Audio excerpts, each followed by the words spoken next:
चलिए देखिए, आज हम लोग जो चर्चा करेंगे इस वीडियोस के अंदर में, वो हम लोग देखेंगे कि मरुस्थल में किस प्रकार के स्थलाकृति का निर्माण होता है। ठीक है, तो अगर हम मरुस्थल की बात करते हैं तो मरुस्थल में मुख्यतः दो प्रकार की स्थलाकृतियों का निर्माण होता है। एक आपका होता है अपरदन से, ठीक है, एक क्या होता है अपरदन, और दूसरा होता है निक्षेपण। एक होता है अपरदन से और दूसरा होता है निक्षेपण से। एक अपरदन से और दूसरा क्या होता है निक्षेपण से आपका होता है। तो यहाँ पर हम लोग समझते हैं कि स्थलाकृति के निर्माण में सबसे अहम जो रोल रखता है वो रखता है पवन। कौन रखता है? पवन। ठीक है, तो हम लोग ये समझते हैं कि गैसों के सम्मिश्रण को आपका वायु कहते हैं, है ना। और वायु जब गति में आ जाती है, इसका गति जब बढ़ जाता तो इसी को हम लोग पवन कहते हैं। ठीक है, उसको हम लोग पवन के नाम से जानते हैं। तो देखिए, मरुस्थल में जो एरिया होता है वो एरिया में रेत होता है, बालू के छोटे छोटे कण होते हैं और रेत होते हैं। तो जब सूर्य का प्रकाश पड़ता है तो बालू गर्म होता है। ठीक है, और जब बालू गर्म होगा तो इसके संपर्क में आने वाले जो हवाएं होगी वो गर्म होगी, और जब गर्म होगी तो वो ऊपर की तरफ क्या होती है? उठती है। ठीक है, तो इसमें यह देखने को मिलता है कि कोई चीज जितना जल्दी गर्म होता है उतना जल्दी वो ठंड भी होती है। तो देखिए क्या होता है, मरुस्थलीय भाग में दिन के समय का तापमान बहुत अधिक होता है, क्योंकि आसपास का जो हवाएं होती है वो गर्म हो जाती है, और गर्म होकर के वो उसके अंदर में गति आ जाता है, प्रवाहित आपका होने लगती है। लेकिन यही चीज रात के समय में बहुत तेजी के साथ आपका ठंड हो जाती है। तो दिन में जो तापमान और रात का तापमान जो अंतर होगा उसको हम लोग तापांतर कहते हैं। क्या कहते हैं? ठीक है, अगर ताप में अंतर हो, जैसे सपोज दैट अगर मान ले कि दिन के समय में 45 डिग्री सेल्सियस तापमान जा रहे हैं और रात के समय में ये 15 डिग्री सेल्सियस तापमान एक्चुअली आ रही है, तो इसका डिफरेंस कितना हो जाएगा? 30 डिग्री का, 30 आपका जो डिग्री सेल्सियस का, तो ये 30 डिग्री जो सेल्सियस है इसी को कहते हैं तापांतर। क्या कहते हैं? तापांतर। तो जब मरुस्थल भागों में गर्म हवाएं यानी पवन जब प्रवाह करती है तो उसके साथ साथ क्या करता है कि कुछ कण को अपने साथ आगे की तरफ लेकर जाती है, और जो अपने तरफ आपका जो लेकर जाती है, तो कभी कभी देखे होंगे शायद आप लोग पानी वाला भाग में, ठीक है, या तो कभी कभी गर्मी के दिन में देखे होंगे कि जिसको कहते हो कि बंडोवा आ गया। क्या आ गया?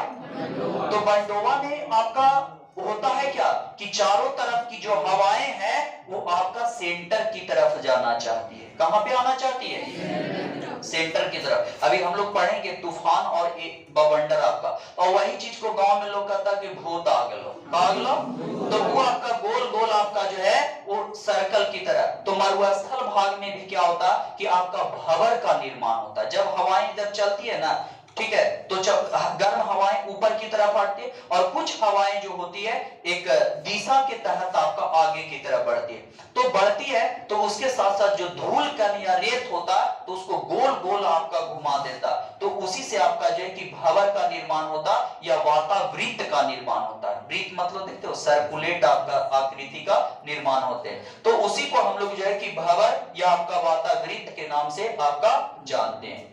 अब देखिए, तूफान किसको कहते हैं या तूफानी पवन किसको कहते हैं? जब आपका हवा का जो गति है, ये हवा का जो रूप है, अब इसमें बहुत ज्यादा आपका क्या होता है, आपका गति आ जाता है। तो जो ये गति आ जाता है तो इस गति को हम लोग तूफानी पवन के नाम से जानते हैं। और बड़ा ये खतरनाक चीज होता है, क्योंकि जब ये तूफानी पवन चलती है तो रेत के साथ साथ उसमें आपका जो है स्टोन होता है, जो पत्थर होता है, वो रेतीली पत्थर भी क्या होता है, बड़ी तेजी के साथ आगे की तरफ बढ़ता है। और अगर वो रेतीली पत्थर मरुस्थल के भाग में अगर आपके शरीर पर आपका वस्त्र नहीं है, कपड़ा नहीं है, तो वो जो चोट आपका लगता तो उसमें रक्त रंजी आपको कर दिया जा सकता। इसीलिए देखिएगा मरुस्थल भाग में अधिकांशतः लोग जो वस्त्र धारण करता वो पूरा चोगा की तरह रहता है, पूरा कपड़ा आपका ढका हुआ आपका रहता, ताकि उसको जो है कि धूल कण और आपका उस रेतीली बालू के कण से उसको क्या करता है, बचाने का काम करता है। ठीक है, तो वहां पे तूफानी पवनें चलती है जिसकी गति बहुत अधिक देखने को मिलता है। तो अब बात होता है अपवाहन किसको कहते हैं। तो देखिए अप मतलब स्वयं और वाहन का मतलब क्या होना, वहां से हटना। तो क्या होता है कि मरुस्थलीय भाग में जमीन धरातल के सरफेस से क्या होता है कि छोटे छोटे कण जो होते हैं वो एक जगह से दूसरे जगह शिफ्ट करते हैं। एक जगह से कहां, दूसरे जगह शिफ्ट करते हैं, एक जगह से दूसरे जगह आपका वाहन करते हैं। तो इसी को आपका अपवाहन कहा जाता है। और घर्षण क्या होता, तो जब अपवाहन की क्रिया होता तो अपवाहन की क्रिया के अंदर में छोटे छोटे आपका जो है कि क्या होते हैं, कण होते हैं। और ये कण जब आपस में टकराता है, ये जब कण आपस में टकराता है तो इसी को कहा जाता है घर्षण। क्या कहा जाता है। और जब आपका घर्षण होगा तो घर्षण होने के कारण वो आपस में जब घर्षण होगा तो कुछ टूटेगा ना। तो यहाँ पे क्या होता है कि जब घर्षण होता है तो उसमें क्या होता है कि वो आपस में जैसे दो गो आपका जो है कि सपोज मान लो ये कण ये कण ये कण, ठीक है, और मतलब कि ये आपस में टकरा गया तो इसमें क्या होगा, टूटेगा कि नहीं। तो मान के चलो कि फिगर ए देख रहे हो, अब बी वाला में सिचुएशन ये होगा कि कुछ कुछ कण बड़ा रहेगा, कुछ कुछ कण जो है वो छोटा, इस तरीका से, क्योंकि कण ज्यादा होगा ना, टूटेगा तो ज्यादा होगा। तो बी वाला फिगर में कण की मात्रा क्या होगा, ज्यादा आपका हो जाता है, ठीक है। तो वही चीज आपका जो है कि अपवाहन और आपका जो है कि घर्षण होता, तो इससे एक क्रिया होता है जिसे हम लोग अपर्दन के नाम से जानते हैं। किस नाम से जानते हैं, अपर्दन के नाम से आपका जो है वो जानते हैं, ठीक है। अब यहाँ पे अपवाहन और आपका जो है कि घर्षण का जो प्रोसेस होता तो इसमें जो छोटे छोटे कण होता उसको एक जगह से दूसरे जगह आपका जो है शिफ्ट किया जाता। तो जो शिफ्ट किया जाता तो इसी को कहते हैं परिवहन। क्या कहते हैं। अब यहाँ पर सवाल आ जाएगा बाबू, ध्यान से देखो कि ये जो कण है उसको ए जगह से बी जगह कौन शिफ्ट कर रहा, तो वो ए जगह से बी जगह जो शिफ्ट कर रहा वो और कोई नहीं कर रहा, वो कर रहा है पवन। कौन कर रहा है, पवन। अच्छा कभी कभी क्या होता है कि मरुस्थलीय भाग में आपका जो है कि अल्प वर्षा होता है, बहुत कम वर्षा होता है, लेकिन कभी कभी ये देखा जाता कि बड़ा जबरदस्त वर्षा होगी एकांक समय में वो बहुत। तो जब एकांक समय में जब हुआ तो उस मरुस्थलीय भाग में थोड़ा बाढ़ का स्थिति हो जाता, वो ज्यादा दूर तक नहीं जाएगा, मतलब पानी का जमाव था और कुछ दूर तक गया, तो कुछ दूर तक गया तो मटेरियल को एक जगह से दूसरी जगह लेके जा सकता है कि नहीं। तो इसमें क्या होता है कि पवन के द्वारा आपका मटेरियल को एक जगह से दूसरी जगह लेके जाया जा रहा, या तो फिर आपका जो जल है वो जल के जरिए एक जगह से दूसरे जगह ले जाने का जो है वो काम किया जाता है, ठीक है। अब यहाँ पे क्या होता है कि जो छोटे छोटे कण आपका होता है, महीन कण होता है, वो सामान्यतः पवन के द्वारा आपका एक जगह से दूसरे जगह लेके जाया जाता है। लेकिन वहीं पर अगर जल की बात करते हैं तो जल में क्या होता है कि जल के द्वारा आपका जो कि कुछ कुछ जो कण होता है उसको एक जगह से दूसरे जगह लेके जाने का, शिफ्ट करने का क्या है आपका जो काम किया जाता है। तो इसमें क्या है, ए से बी जगह आपका जो है कि कण क्या हो रहा, शिफ्ट हो रहा है। अब यहाँ पर हम लोग बालू घर्षण किसको कहते हैं ये समझो। बालू घर्षण में क्या होता है कि जो बालू का जो कण होता है ना, और जिसमें आपस में ही आपका क्या होता है, घर्षण होता, तो इसी को हम लोग बालू घर्षण के नाम से जानते हैं। किस नाम से जानते हैं, ठीक है। अब इसमें क्या होता है कि बृहद क्षरण और आपका प्रवाहित, मतलब बड़े बड़े जो आपका क्षरण होता है ना, जो क्षय होता, क्षय आपको चैप्टर पढ़ाए अपक्षय, तो अक्षय में कुछ कुछ क्षरण होता जो क्षय हुआ, लेकिन उसको क्षय जो पदार्थ है वो पदार्थ कहीं पर आपका रुका हुआ, लेकिन जैसे ही जल आपका जो है कि आया, ठीक है, तो जल इसको एक जगह से दूसरे जगह क्या करेगा, शिफ्ट करेगा, ठीक है। दूसरी बात आपका जो है तापांतर मैंने समझा दिया, और उसके बाद जो है कि जो बृहद क्षण होता है उसको लेके जाने का काम करता है कौन, वर्षा का जल। कौन करता है, लेकिन जो आपका जो महीन कण होता है, जो छोटे छोटे आपका जो है वो कण होता है, तो उसको लेके जाने का काम आपका पवन जो है वो करता है, ठीक है। अब देखिए आपका जो है कि जो क्षय मलबे होते हैं वो प्रवाहित होते हैं, प्रवाहित मतलब एक जगह से दूसरे जगह जाते हैं, तो इसको ले जाने का काम कौन कर रहा है, जल कर रहा है। कौन कर रहा है, जल आपका कर रहा। तो यानी कह सकते हैं कि अपक्षय जनित जो मलबा होता है, अपक्षय जनित जो मलबा होता है, या तो ये पवन के द्वारा आपका जो एक जगह से दूसरे जगह शिफ्ट होता है, या तो आपका जो कि वर्षा के धोवन से। वर्षा का धोवन का मतलब जब वर्षा होगा उस क्षेत्र में, तो वो पदार्थ वहां से क्या होगा, हटेगा, और हटने के बाद वो कहीं और जाकर के आपका शिफ्ट होगा। तो इसी का नाम है बृहत अपरदन। क्या नाम है इसका? बृहत अपरदन। इसका क्या नाम है?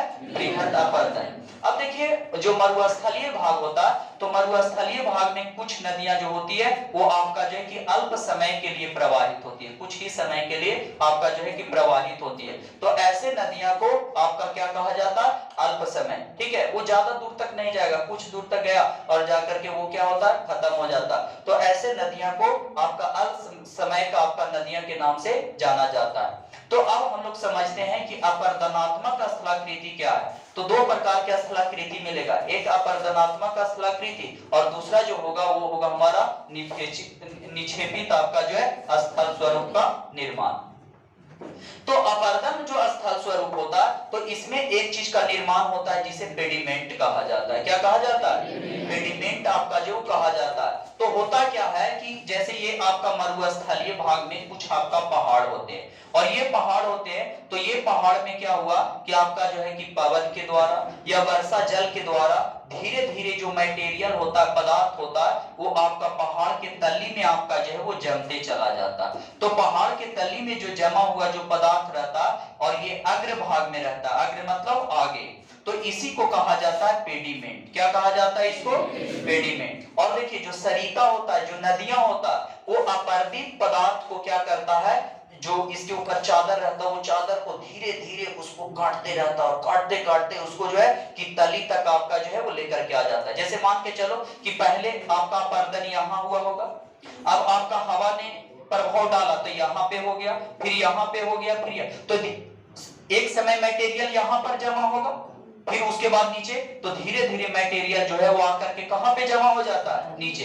तो सीट बाई सीट कटते रहता है पवन के द्वारा और आपका जो है कि वर्षा जल के द्वारा। तो ये जो सीट बाई सीट आपका कटते रहता है, तो आपका ढलान जितना रहेगा तो उतना कटते रहेगा, लेकिन जब ये पहुंच जाएगा तली में, तो तली में तो नीचे तो जगह नहीं है ना, तो रुकावट आ गया ना, तो रुकावट आ गया, तो वैसे स्थिति में वो आपका जो पहाड़ होता है, वो पहाड़ की जो है वो तली में जाकर के वहां पे मटेरियल जम जाएगा, और जो मटेरियल जम जाएगा तो इसी का नाम कहा जाता है पेडिमेंट। इसको क्या बोलेंगे? पेडिमेंट के नाम से जानते हैं। ठीक है, तो यहाँ पे अपरदन जो होता है वो आपका भूसहती, जितना ढाल अधिक रहेगा उतना कटाव ज्यादा होगा। अब यहाँ पे जब तली पर आएंगे तो यहाँ पे ढाल ज्यादा मिलेगा जी? नहीं मिलेगा, और नहीं मिलेगा तो जो मलबा जो कटा हुआ जो पदार्थ है ये यहाँ पर आकर के जम जाएगा, और जब ये पदार्थ जम जाएगा तो यही वाला भाग को हम लोग पेडिमेंट के नाम से जानते हैं। ठीक है, अब यहाँ पर एक बात होता है कि पृष्ठ क्षरण क्या होता है। तो अपरदन भूसहती के तीव्र ढाल वाले आपका साथ साथ प्रारंभ होता है। यहाँ पे क्या होता है ना, अब फिर थोड़ा सा मलबा पीछे की तरफ थोड़ा सा घसकेगा, पृष्ठ इसका जो है वो कटते जाएगा। जैसे यहाँ पर नहीं देखे, यहाँ से कटा, फिर कुछ अगला साल हो सके कि यहाँ कटेगा, फिर वो अगला साल क्या, तो धीरे धीरे नीचे की तरफ सीट आपका आ रहा, तो ये क्या हो रहा, उसका पृष्ठ का क्या हो रहा है, धीरे धीरे क्षरण हो रहा।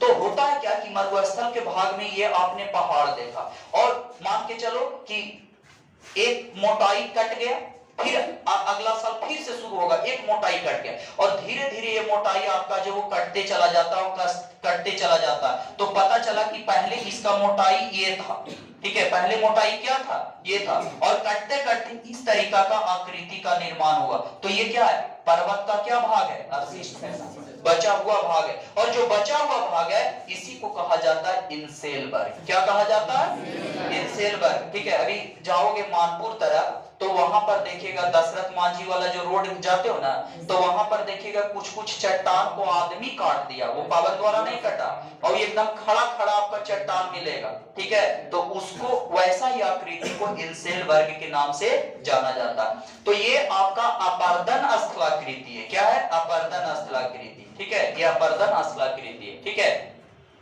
अब आपका जो है उच्च धरातल आकृति विहीन मैदान, ठीक है, जिसे हम लोग पेडी प्लेन के नाम से जानते हैं। अब कभी कभी जो मलबा होता है वो कटता है, और कटने के बाद ये मलबा कहीं पर जाकर के क्या होगा, वो जमा होगा ना जी, है, मलबा जो है वो कटेगा, जमा होगा, तो क्या होगा, मैदानी भाग का निर्माण होगा। और जो मैदानी भाग का निर्माण होगा इसे पेडी प्लेन के नाम से, इसको हम लोग क्या करते हैं, जानते हैं। इसको किस नाम से जानते हैं, पेडी प्लेन के नाम से आपका जानते हैं। तो यहाँ पर देखो, यहाँ पर क्या होता है कि कभी कभी देखो इधर भी आपका पहाड़, ठीक है, ये पेडी प्लेन समझना है, जो ये मलबा चीज है ना, वो जाकर के कहीं पे बिखर जाएगा, और बिखर जाएगा तो चारों तरफ बिखर जाएगा, तो वहां पे इलाका कैसा निर्माण होगा, प्लेन, ठीक है। तो उस प्लेन को हम लोग क्या कहते हैं, पेडी प्लेन के नाम से आपका जानते हैं।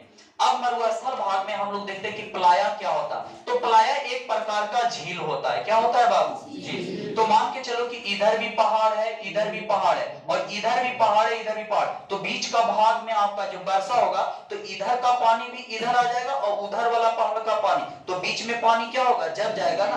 तो जो बीच में पानी जम जाएगा तो इसको कहते हैं आपका प्लाया। क्या कहा जाता है, मरुस्थल भाग में ऐसे स्थलाकृति को प्लाया के नाम से जानते हैं। और आपको पता है कि जब इसमें जल आपका जमेगा और मरुस्थलीय भाग में जो मिट्टी का जो आपका गुण होता है उसमें लवणता की मात्रा क्या होता है, ज्यादा होता है। और जब लवणता की मात्रा ज्यादा होगा तो ये पानी तो लबालब भरल है, लेकिन यहाँ पर क्या होगा कि यहाँ पर वाष्पीकरण की क्रिया होगा। क्या होगा बाबू, और जब वाष्पीकरण की क्रिया होगा सूर्य का प्रकाश आपका पड़ेगा, और आपको पता है कि जब सूर्य की किरण जब यहाँ पर पड़ेगा तो जो गर्म आपका जो है, मतलब गर्म होने के बाद आपका जल जो है वाष्पीकृत हो जाता, और जब जल वाष्पीकृत होगा तो यहाँ पर जल तो वाष्पीकृत हो गया, और इसके पेंदी मतलब इसके जो बॉटम है, इस बॉटम में सिर्फ और सिर्फ सैलिनिटी बच जाता है, नमक की मात्रा बच जाता है। तो नमक की मात्रा एकदम पेटी की तरह, तो व्हाइट व्हाइट एकदम धरती पर कहीं कहीं पर क्या होगा, देखने को मिलेगा।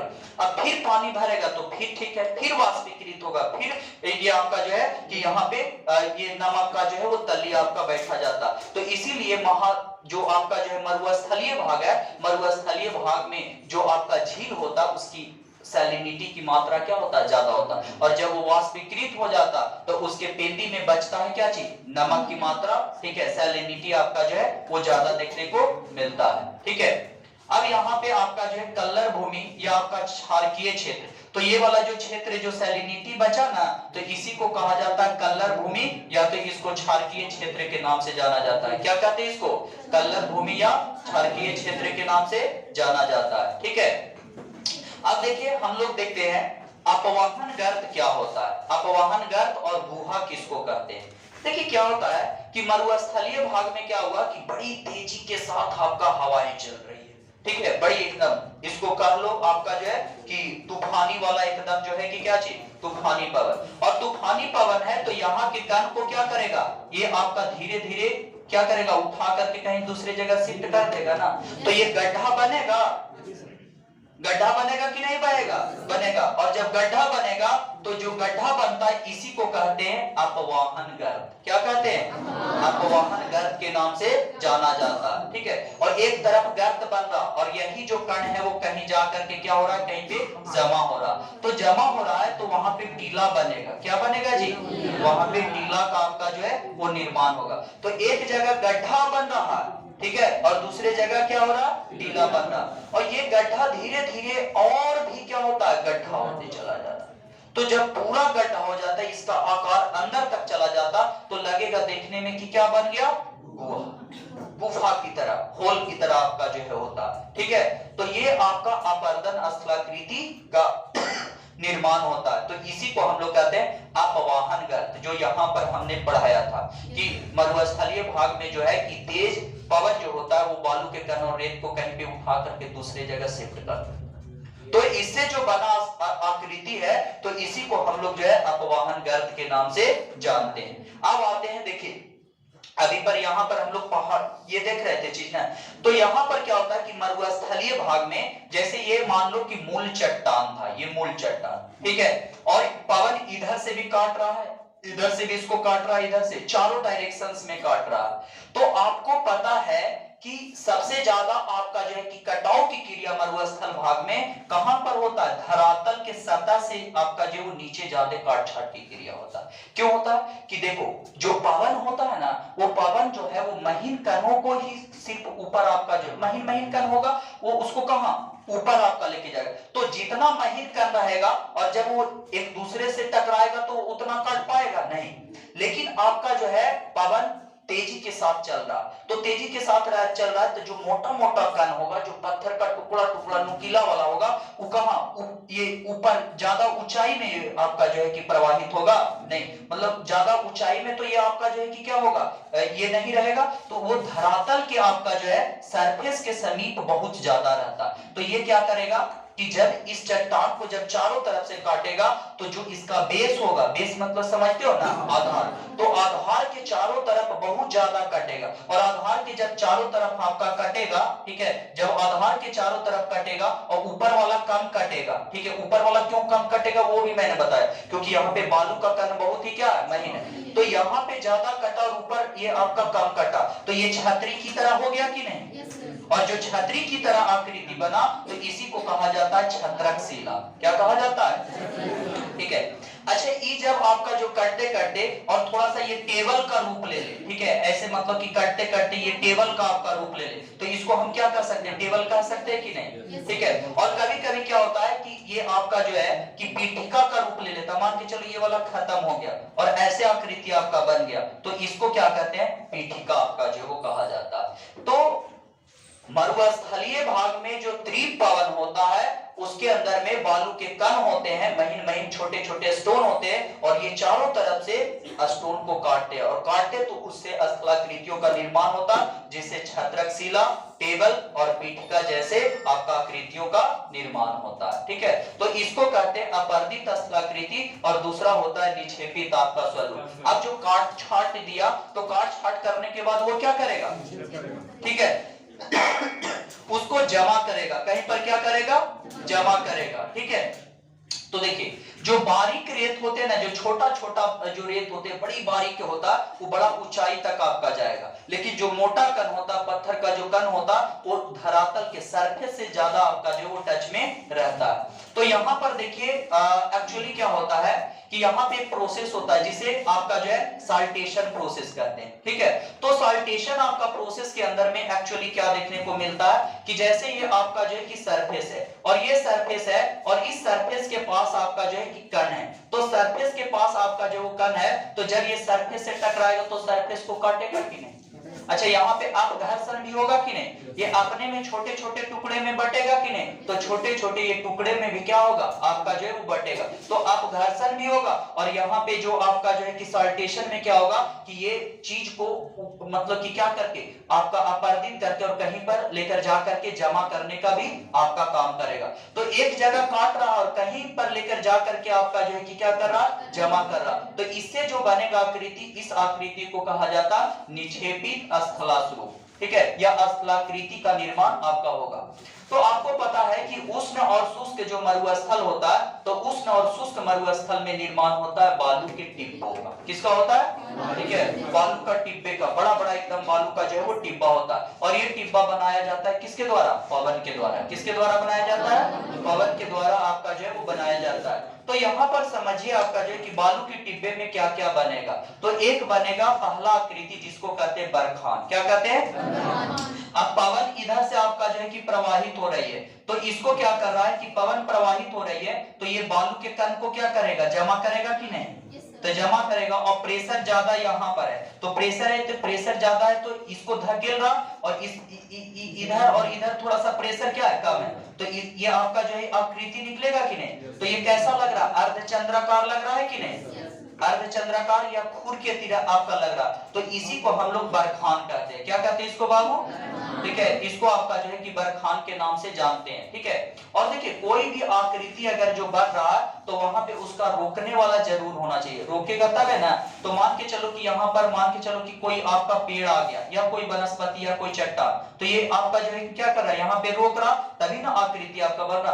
तो कुछ कुछ मरुस्थलीय भाग में आपका जो है पर विलय आपका बालुका का टिब्बे का निर्माण होता है, जहाँ पे कुछ वनस्पति रहता है, बीच में वनस्पति, तो वनस्पति आपका रहेगा, तो उसके अगल बगल में जैसे मान के चलो यहाँ पे कोई रोकने वाला चीज होगा, तो ये आपका जो है कि इसका जो ये पोर्शन होगा ये बाहर की तरह निकल जाएगा, ठीक है, और यहाँ पे रोक दिया और यहाँ पे प्रेशर ज्यादा, तो ये अंदर से तो प्रेशर बनाने के कारण ये ज्यादा डीप होते चला जाता, तो जो अर्धचंद्राकृति आपका बनेगा तो इसी को कहते हैं बरखान। क्या कहते हैं? और जब यही बरखान का एक भाग आपका टूट जाता है, ठीक है, ये वाला लंबा रहेगा एक भाग और एक भाग छोटा हो जाता है एकदम हॉकी के स्टिक की तरह, तो इसी को कहा जाता है सीप। क्या कहा जाता है इसको? सीप, इसको जो है वो कहा जाता है, ठीक है। अब उसके बाद आपका जो है कि एक होता है आपका जो है पैराबोलिक, तो पैराबोलिक्स में क्या होता है, ठीक इसके उल्टा बनेगा। किसके उल्टा बनेगा? बरखान के जो उल्टा बनता तो उसको बोला जाता है पैराबोलिक। क्या बोला जाता है उसको? अब देखिए क्या होता है कि जब मरुस्थलीय भाग में पवन का गति कम हो जाए, पवन का गति कम हो जाए और जो मटेरियल है वो मटेरियल आपका जो है वो कम आपका रहे, तो क्या करता है ना कि बालू के ये साइड आपका जो है कि कण आपका जो है वो बिछा देगा और बालू की एक कण आपका जो है बिछा देगा और बीच वाला भाग जो है अनुप्रस्थ रहेगा, ठीक है, बालू का कण इधर और इधर। तो इसमें होता है क्या कि जैसे मान के चलो कि इधर से पवन आपका बह रहा है, ठीक है, तो ये आपका जमा कर दिया, इधर से पवन आपका बह रहा है तो ये जमा कर दिया और बीच का भाग क्या हो गया? खाली हो गया, ठीक है, मतलब इस तरीका का आपका जो है बनेगा, ठीक है, ये बीच वाला जगह क्या हो गया? खाली हो गया, ठीक है, तो अनुप्रस्थ आपका होता है, इसमें गति थोड़ा सा क्या होता है? कम हो जाता है। लेकिन यही चीज क्या होता है कि ये लगातार होते रहे, ठीक है, लगातार आपका होते रहे, तो जहां पे ज्यादा प्रेशर पड़ेगा तो वहां पे क्या होगा? दब जाएगा, ठीक है, जहां पे ज्यादा प्रेशर पड़ेगा वहां पे क्या होगा? ठीक है, तो यहाँ पे जो होता है यहाँ पर ज्यादा प्रेशर पड़ रहा है तो ये आकृति अनुदैर्ध्य होता है। तो बहुत लोग क्या करता है ना कि इसके बीच बीच से आपका ऊँटों का कारवा भी चला जाता है, ठीक है, इसके बीच बीच से क्या होता है? ऊँटों का जो होता है वो कारवा भी चला जाता है। तो इस तरीका के स्थलाकृतियों का निर्माण जो होता है वो आपका मरुस्थलीय भाग में होता है। तो आज हम लोगों ने समझा कि पवन क्या होता है, उसके बारे में समझा, और पवन के द्वारा जो बनने वाला जो स्थलाकृति है इसमें दो चीज देखे, एक अपर्दन स्थलाकृति और दूसरा क्या? निचलेपन स्थलाकृति।